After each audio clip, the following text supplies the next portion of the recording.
Thank you, and thank you for inviting me to address this important audience at this occasion, at this extremely crucial time in Washington and in the lead up to the Copenhagen conference and in the endeavors to try to reach a global climate agreement.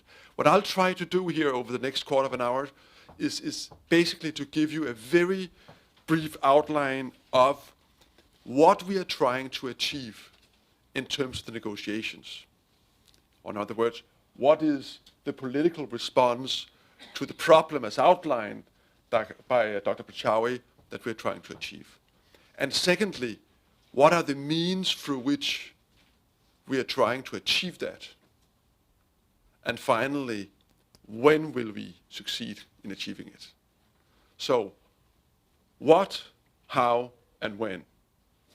Now, the what we are coping with, if you really concentrate attention into the key of the problem, what we're coping with are two problems that are, of course, interlinked, but in terms of negotiations and analysis, slightly different in nature. The first compromise, the first agreement that we will have to reach is an agreement on how to reduce greenhouse gas emissions into the atmosphere.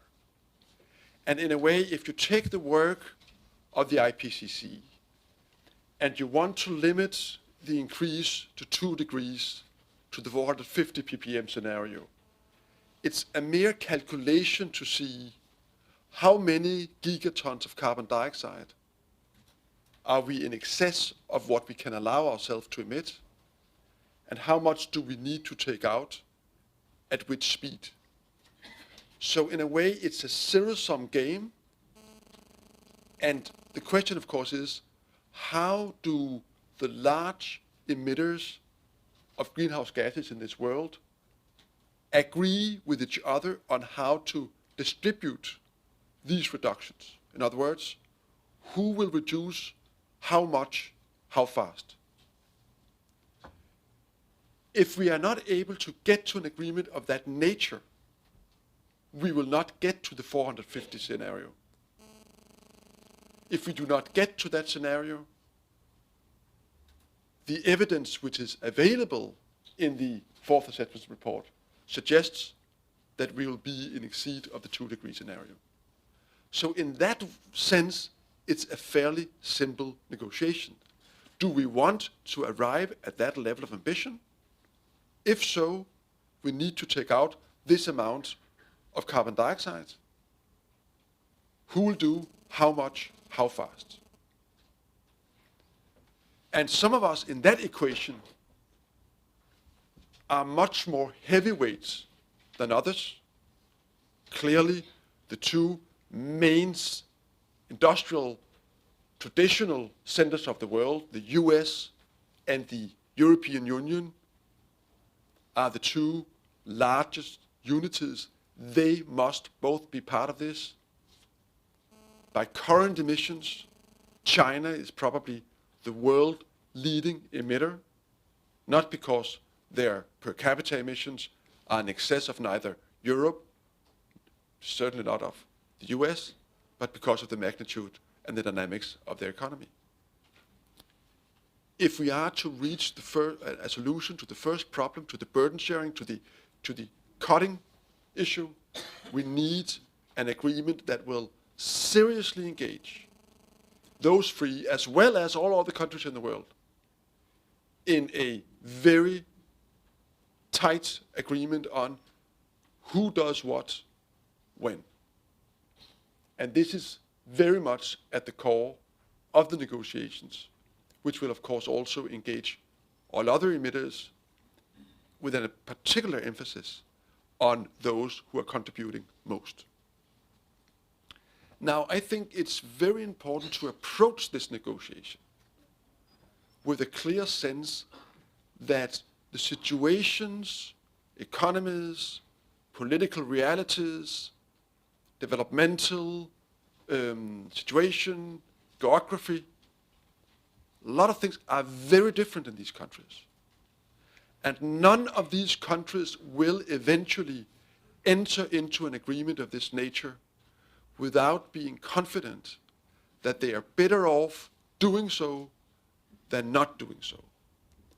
So there's no way we can pressurize, we can force anyone into an agreement of this nature. It must be an agreement that is accommodating for the differences of all these individual countries and which are open to the different circumstances and yet is still leading to reductions in the amounts we need in order to respond adequately to the problem as outlined in the fourth assessment report. This is the challenge, to make it both multifaceted, very open for diversities, and yet at a sufficient ambition level. So this is the first part of the agreement. And in a way, in some ways, it's the simplest because the issue is simple. Not the science behind, not how it will be implemented in the various countries, but the equation is not that complicated. We have this amount of gigatons, we need to share the cuts. The other part of the agreement is really about the enabling machinery, the setting up of a global cooperation system that will allow us to help each other reach those reductions in a way that is not only compatible with our development objectives individually, but is even promoting them. Because again, no constituency in any country will allow their government to enter into this kind of agreement without being confident that they can actually do it without compromising their economic and social system and growth perspectives. So in the enabling machinery, we need to set up a system that is essentially mutually reinforcing our efforts to make the transition to a low carbon economy, and of course with a huge emphasis on those countries most in need of assistance in order to do this. In other words, we need innovation, we need new technology, we need much more rapid and much more wide dissemination of these technologies.